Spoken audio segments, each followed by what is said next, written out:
Beleza. Então, boa tarde a todos, dando continuidade, né, às nossas aulas. Vínhamos falando sobre as bases moleculares da vida, né? Então já falamos sobre água, sais minerais, que constituem os grupos de compostos inorgânicos dos seres vivos.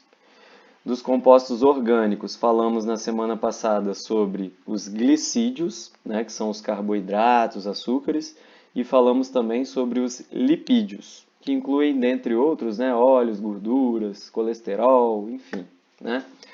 Hoje nosso assunto tratará sobre as proteínas e enzimas, ok? Proteínas e enzimas, vocês devem ter observado no livro de vocês, no livro texto, traz somente proteínas. E a enzimas é um subtópico dentro de proteínas. Aqui eu destaquei porque talvez dentro das proteínas, né, as enzimas, já de cara vou falar, né, que a maioria das enzimas são proteínas, né, por isso que a gente trata esses assuntos relacionados, mas são um grupo de proteínas assim com destaque, equação de destaque no metabolismo, né? Porque vão participar de reações químicas, né? Enfim, tem algumas particularidades interessantes, né? Que merecem realmente destaque para esse grupo aqui. Não que só tenham enzimas, né? Proteína tem vários tipos de proteínas. Antes da gente entrar no assunto, vamos pensar aí quem são as proteínas. Vocês já devem ter. A gente falou de carboidratos e lipídios e destacamos aí funções principalmente energéticas, né? Principalmente dos carboidratos, mas também tem função estrutural. Tem carboidrato que forma parede celular de, né, vegetais, parede celular de fungos, né? Existem lipídios, né, que tem função energética, né? Geralmente essa função, por exemplo, no nosso tecido adiposo, aquela gordurinha acumulada. Então, existem uma infinidade de funções, mas principalmente voltados para a questão energética e estrutural, tá? Nas proteínas, a gente costuma falar que a função principal é estrutural, mas é até pecado falar isso, porque proteína está em tudo. As proteínas, por exemplo, nos animais, elas vão representar uma fatia importante dos compostos, né, dentre os compostos orgânicos que estão presentes nos animais, tá? Podem chegar a mais de 50% do peso seco do animal, né? Podem chegar até 80%, então é muita coisa. Animais têm muitas proteínas, né? Uma quantidade de proteínas muito grande. No ser humano, por exemplo, a gente tem algumas proteínas que vocês já ouviram falar, que são muito famosas, né? Por exemplo, queratina nas unhas, cabelos, né? A gente tem colágeno e elastina na pele, nos tendões. A gente tem algumas proteínas que têm função hormonal, como a insulina e o glucagon, que atuam no controle da glicose no sangue. A gente tem algumas proteínas que são anticorpos, né? Em momento de pandemia, que a gente fala o tempo todo à espera de uma. A gente fica muito ansioso à espera de uma vacina, e a gente fala muito da questão do contato com a doença, da produção de uma imunidade, ou seja, produção de anticorpos. Anticorpos são proteínas também, tá bom? Então, proteína, cara, tá em tudo. Tem função hormonal, tem função de defesa do corpo, tem função estrutural e tem função energética também, tá, gente? As proteínas são consideradas nossa terceira linha energética. Primeira são os carboidratos, né? Então, acabou carboidrato, a gente pula para os lipídios. Acabou lipídio, a gente pula para as proteínas. Então, as proteínas também podem atuar como fonte de energia, mas como uma função secundária. Não faz parte do pacote de funções principais delas, não. Beleza? Voltando aqui, né, nosso esqueminha de toda a aula, antes de mostrar, pega uma pessoa, uma parte do corpo, tritura, né, e a gente faz a distribuição dos compostos, né? Então, inorgânicos, água e sais minerais, já passamos, né? Dá um checklist aqui. E das substâncias orgânicas que estamos estudando agora, né? Já falamos de glicídios, lipídios e hoje falaremos sobre as proteínas, beleza? Que eu já apresentei um pouquinho para vocês. Não dá para falar de proteínas, pessoal, sem antes falarmos de aminoácidos. Vocês repararam que todo composto, né, todo composto orgânico macromolecular, ou seja, o composto maior, né, ele é formado por partes menores. Vão lembrar lá, por exemplo, né, os açúcares grandes, que são os polissacarídeos, não são formados por vários monômerozinhos, vários açúcares mais simples? Por exemplo, a celulose não é formada por 30.000 moléculas de glicose? Então, cada composto orgânico ele vai ser formado por partes menores. Os compostos maiores, as macromoléculas, a gente chama de polímero. Já ouviram esse termo? Polímero. Polímero. Então, polímero, poli, muitos, né? Então, polímero é formado de várias unidades. E como é que é o nome das unidades que formam os polímeros? São chamados de monômeros. Monômeros. Não sei por que dá esses riscos ali em cima, mas tudo bem. Monômeros. Então, no caso aqui das proteínas, os monômeros que vão formar as proteínas são chamados de aminoácidos. Então, ó, aminoácidos vão se ligando para formar proteínas. Beleza? Esse é o primeiro ponto importante. Bem, mas para entender como que as proteínas vão sendo formadas nessa cadeia de aminoácidos, a gente tem que entender um pouquinho sobre a estrutura básica de um aminoácido. Todo aminoácido ele vai ter mais ou menos o mesmo padrão, tá? O aminoácido ele vai apresentar um carbono que é considerado carbono alfa. Esse carbono de todo aminoácido ele vai ter uma ligação com o grupo amina, amina porque tem nitrogênio aqui, tá? Então é um radical aminado. E ele também vai apresentar uma ligação com o grupo carboxila, também chamado de ácido carboxílico, né? Vocês vão estudar isso lá na química. Então, ó, por isso que são chamados de aminoácidos, né? O amino vem desse radical amina, que todo aminoácido tem, e o ácido vem aqui, ó, do radical carboxila, que é um ácido carboxílico, tá? Então, aminoácido. Carboxila é sinônimo de ácido carboxílico, tá? É essa função orgânica aqui, ó. C-O-OH. Bem, além disso, o que mais tem um aminoácido, gente? O aminoácido também é ligado a um hidrogênio. Então, já defini 3 ligações aqui do carbono alfa de todos os aminoácidos. Isso existe em todos. E existem quantos aminoácidos na natureza ao todo? 20. Os 20 aminoácidos têm essa partezinha aqui, ó, comum, equivalente. O que varia então de um aminoácido para outro, pessoal? O que varia é esse radical aqui, né, que está representado pela letra R, que é um radical que pode entrar qualquer coisa aqui. Pode entrar um hidrogênio, que aí vai formar, né, um aminoácido mais simples, mas pode entrar também uma cadeia de carbono aqui, né, com mais ligações. Então, esse radical, essa letrinha R aí, ela vai variar dependendo do tipo de aminoácido, tá?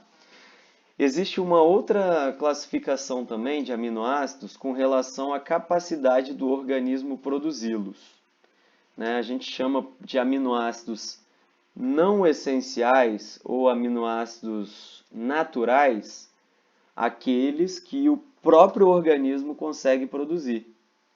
E a gente chama de aminoácidos essenciais, aqueles que o organismo não consegue produzir através do seu metabolismo próprio. Se ele não consegue produzir sozinho, ele tem que adquirir de alguma forma. Qual é a forma de adquirir aminoácidos para o organismo? Alimentação, tá? Isso, né, os aminoácidos que são essenciais e não essenciais, varia de acordo com a espécie. Existem, inclusive, organismos que produzem todos os aminoácidos, são as plantas.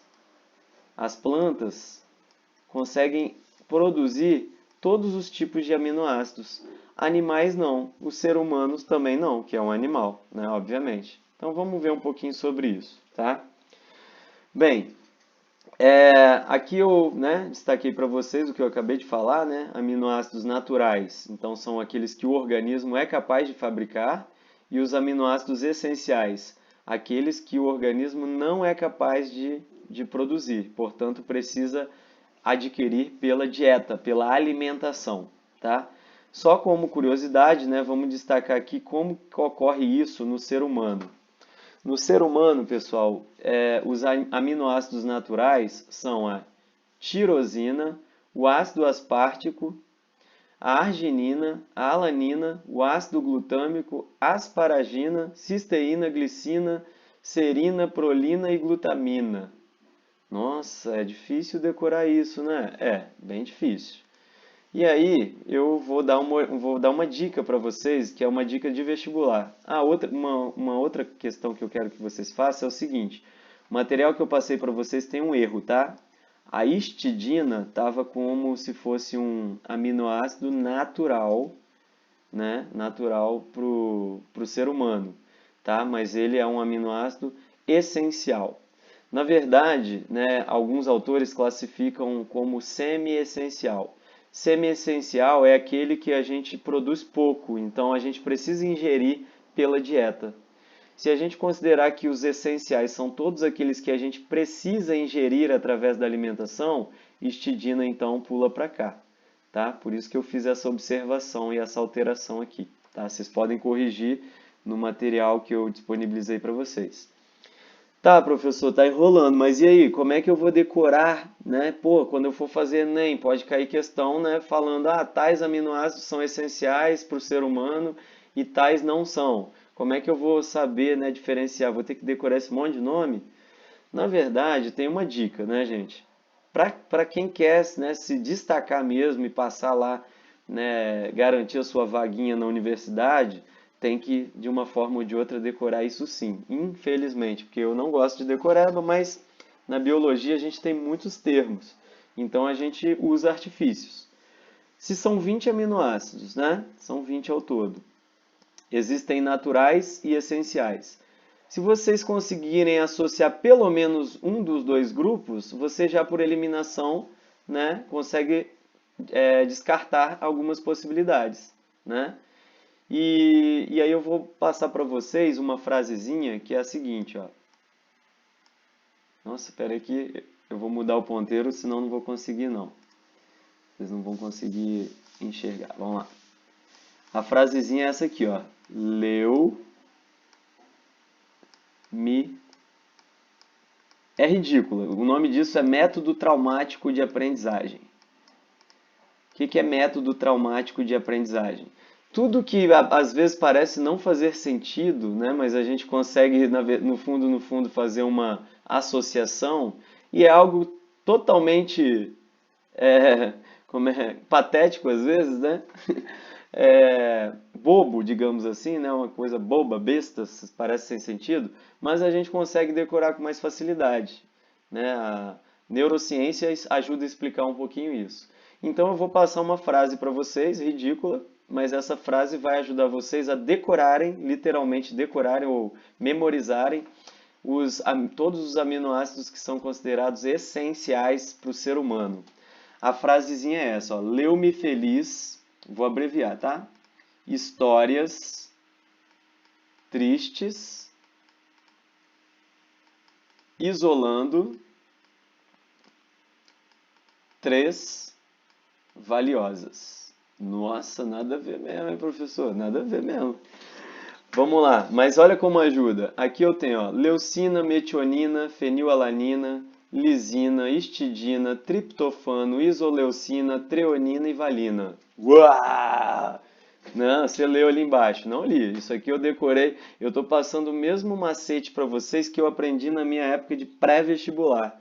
Meu professor era médico e algumas vezes ele dava umas dicas dessas traumáticas pra gente que a gente não esquece pro resto da vida. Então aí fica a dica para vocês, ó. Leu-me feliz histórias tristes, isolando três valiosas. É a frase, ridícula, sentido nenhum. Mas ela traz as iniciais de todos os aminoácidos que são importantes do homem adquirir através da alimentação, porque são os aminoácidos essenciais. todos que não estão nessa listinha aqui, para completar os 20, são os não essenciais ou naturais. Beleza? Dessa forma, vocês resolvem um monte de questão objetiva aí né, de Enem para ingressar aí na universidade. Enfim, vou destacar aqui uma doença, pessoal, chamada de fenilcetonúria. Essa doença ela está relacionada, né, a um aminoácido chamado de fenilalanina. É um aminoácido, né, que a gente adquire pela alimentação, porque é essencial. Como é que funciona a fenilcetonúria? A fenilcetonúria é uma doença em que a pessoa ela não produz uma enzima específica que é capaz de converter fenilalanina em tirosina, que é um outro aminoácido, tá vendo? Então, geralmente, pessoas normais conseguem converter parte da fenilalanina que é ingerida na dieta em tirosina no corpo.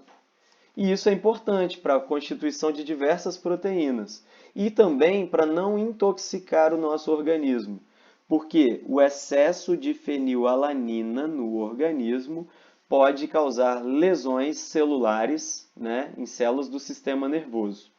E aí, filho, o que pode acontecer se a criança não descobre isso já desde que nasceu? Se não é diagnosticado desde o início, essa fenilalanina, através da alimentação que a criança vai tendo, vai atrapalhando o desenvolvimento do cérebro, né, dos órgãos do sistema nervoso, e a pessoa pode desenvolver, né, desde um simples, né, um retardo mental, ou algumas restrições, até mesmo de movimento, né? Então podem apresentar problemas graves. Bem, como é que a gente evita então que uma pessoa que tenha esse problema, né, é um problema de ordem genética?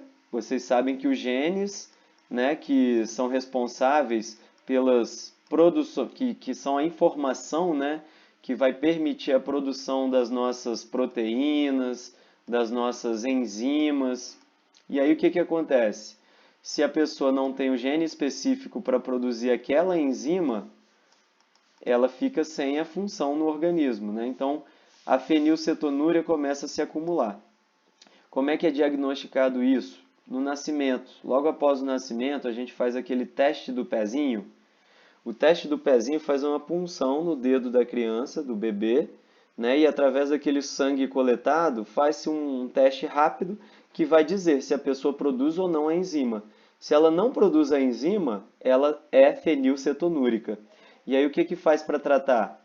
Ao longo de toda a vida, mas principalmente, né, no desenvolvimento inicial da infância, né, adolescência, até a adolescência, a pessoa vai ter que ter uma alimentação muito equilibrada, uma alimentação pobre em proteínas e principalmente proteínas que tenham a fenilalanina como aminoácido formador. Deu para entender basicamente o que é fenilcetonúria? Então, por isso é importante a gente conhecer as proteínas, como elas são formadas, os aminoácidos que compõem ela, tá bom? Essa aqui é uma imagem da fenilalanina, né? Só para vocês terem ideia. Vamos só reconhecer, ó, todo aminoácido tem grupo carboxila, radical amina, hidrogênio, e o que muda é o radical Rzinho, né? Que nesse caso, ó, é um anel com carbono, né? Bem complexo, bem grande. Essa é a fenilalanina. Tá joia? Bem, acho que eu falei o mais importante sobre isso aqui. Vamos lá. Ah, professor, beleza. Até agora você falou de aminoácido. Eu entendi que tem que entender bem o aminoácido para saber como é formada a proteína. Mas como que as proteínas, elas vão, né? Como esses aminoácidos, eles conseguem se ligar um ao outro, né? Basicamente, os aminoácidos eles se ligam através de uma ligação chamada de peptídica, tá? Então, a ligação peptídica, ela é a ligação que é realizada entre dois ou mais aminoácidos. A cada dois aminoácidos, você tem uma ligação peptídica, tá? Essa ligação ela ocorre sempre entre o radical carboxila de um aminoácido com o radical amina do outro aminoácido. O que acontece quando esses dois aminoácidos se encontram, né? Quando eles se encontram, observe, o nitrogênio né, do radical amina de 1 vai se ligar ao carbono. E quando eles se ligam, para que eles se liguem, né, tem que sair daqui, ó, uma molécula de água. Vocês lembram daquela reação chamada de síntese por desidratação, né? Basicamente é isso que vai acontecer. Observem aqui novamente. Então você tem, né, os dois aminoácidos se aproximam, né, o radical carboxila de um com o radical amina do outro, chegam próximos, a hidroxila reage com o hidrogênio, né, do outro radical, formando a molécula de água, né? E aí as ligações do carbono e do nitrogênio ficam livres. Cada um fica com a ligação livre. O que que acontece? Eles se unem, formando então o que a gente chama de ligação peptídica. Gente, a ligação peptídica ela pode ocorrer entre dois aminoácidos, entre mais aminoácidos, né? Então, assim, proteínas, na verdade, são formadas por centenas a milhares de aminoácidos, tá? Quando a gente tem poucos aminoácidos, assim, né? 2, 3, 4, a gente costuma chamar isso aqui de um peptídeo. Opa, peraí. O que são os peptídeos? Peptídeos, né, são formados pela união de aminoácidos através de ligações peptídicas. Então, ó, vários aminoácidos ligados por meio de ligações peptídicas vão formar o que a gente chama de peptídeos. Nossa senhora, que garrancho, hein, professor? É foda, né? Eu não tenho muito jeito com o mouse não, mas vamos lá. Então, peptídeos. Peptídeos que têm poucos, né, geralmente até 10 aminoácidos, são chamados de oligopeptídeos. Peptídeos formados, né, acima de 10 aminoácidos, pela união de mais de 10 aminoácidos, são chamados de polipeptídeos. Ou seja, toda proteína será o quê? Um polipeptídeo. Porque proteínas são macromoléculas muito grandes, formadas por centenas, milhares de aminoácidos. Então, as proteínas vão ser polipeptídeos, tá? E não oligopeptídeos, beleza? Bem, os oligopeptídeos a gente costuma classificar. Por exemplo, nesse caso aqui, eu tenho dois aminoácidos unidos por uma ligação peptídica, então eu tenho um dipeptídeo. Se eu tivesse mais um aminoácido aqui ligado, eu teria um tripeptídeo. Mais um, né? Teria um tetrapeptídeo. E assim sucessivamente, tá? Então existe a classificação de acordo, né, com o número de aminoácidos, né, que são associados para formar o peptídeo, ok? Vamos limpar, vamos adiante. Bem, beleza, galera. Então, entendi, professor, como é que os aminoácidos eles se unem através de ligações peptídicas. Entendi também que você falou que existem na natureza 20 tipos diferentes de aminoácidos. E quantas proteínas existem diferentes, pessoal? Será que são só 20 também, igual o número de aminoácidos? Não, né? Existem milhares de proteínas nos organismos. Milhares, milhares e milhares. Mas como é que pode um número tão pequeno de aminoácidos formar uma quantidade de proteínas tão grande, né? Uma quantidade tão diversa de proteínas? Bem, isso tem a ver com a forma, a sequência de aminoácidos, né? Vamos supor que eu tenho um aminoácido aqui A, eu tenho um aminoácido B e eu tenho um aminoácido C. São 3 aminoácidos distintos. Se eu tiver a sequência A, B, C, eu vou ter tal, né? Claro que para ser uma proteína tem que ter centenas, milhares, mas é só para a gente entender a questão da sequência de aminoácidos. Então, se eu tiver essa sequência aqui, eu vou ter uma proteína X.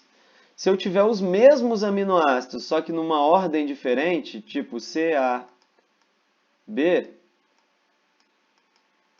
essa proteína é igual? Não, essa proteína vai ser diferente, vou chamar de proteína Y. Então, O que varia de uma proteína para outra, pessoal? Várias coisas, né? As principais são a quantidade de aminoácidos, então o número de aminoácidos. Vou representar aminoácidos aqui como azinho, azinho, linha, tá? Então, o número, que é a quantidade de aminoácidos, os tipos de aminoácidos, né? A gente sabe que tem 20 tipos. Quais tipos vão estar em tais proteínas? Então, os tipos de aminoácidos também variam, pode variar de uma proteína para outra. E, além disso, a sequência. O que é a sequência de aminoácidos? A ordem em que eles aparecem. Esses três pontos aqui, ó, número, tipos e sequência de aminoácidos, vai proporcionar aí a formação das diferentes proteínas que existem na natureza e nos organismos, ok? Bem, agora a gente vai falar um pouquinho sobre a estrutura da proteína, gente.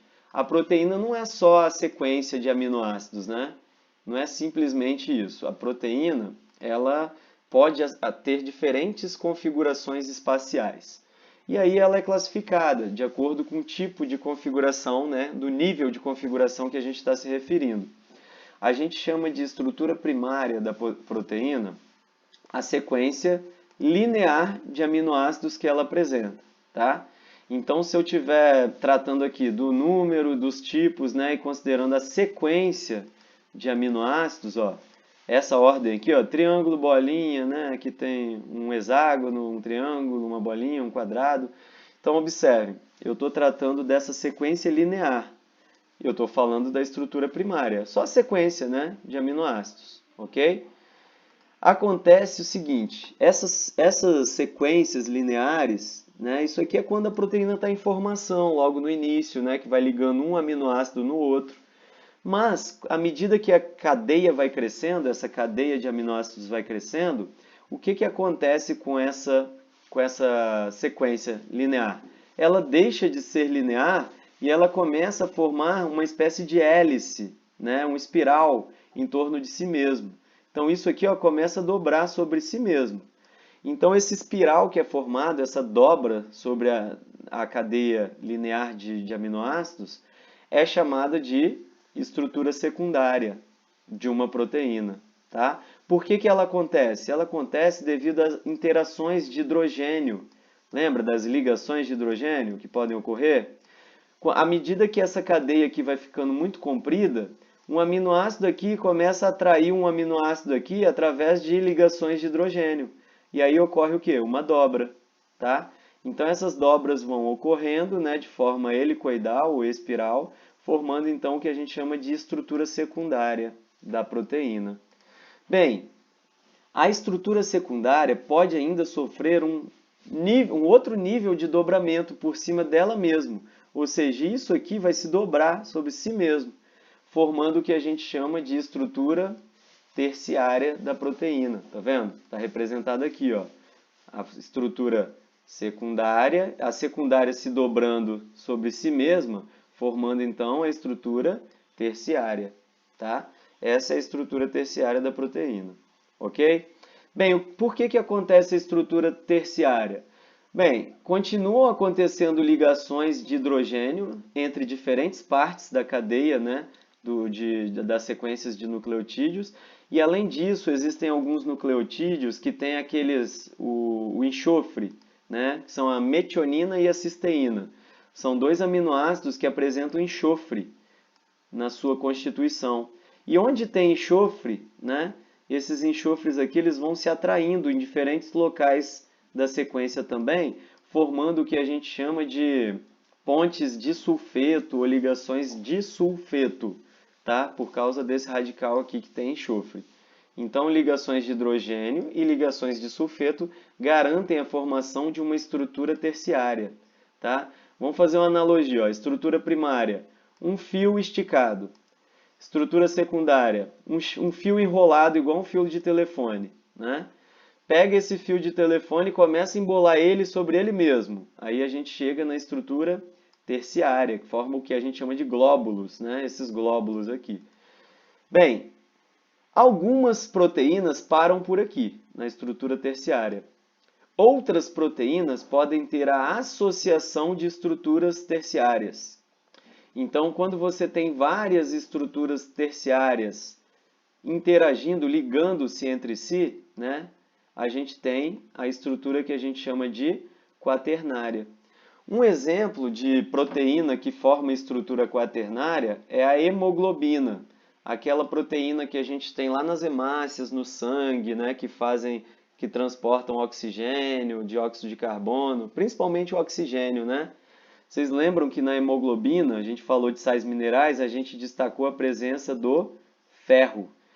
Cada molécula de hemoglobina, cada proteína, né, de hemoglobina vai ser formada por 4 glóbulos, ou seja, tem 4 estruturas terciárias, e cada estrutura terciária dessa aqui está associada a um radical que tem o ferro, ó, o ferro, esse pretinho escuro aqui, tá?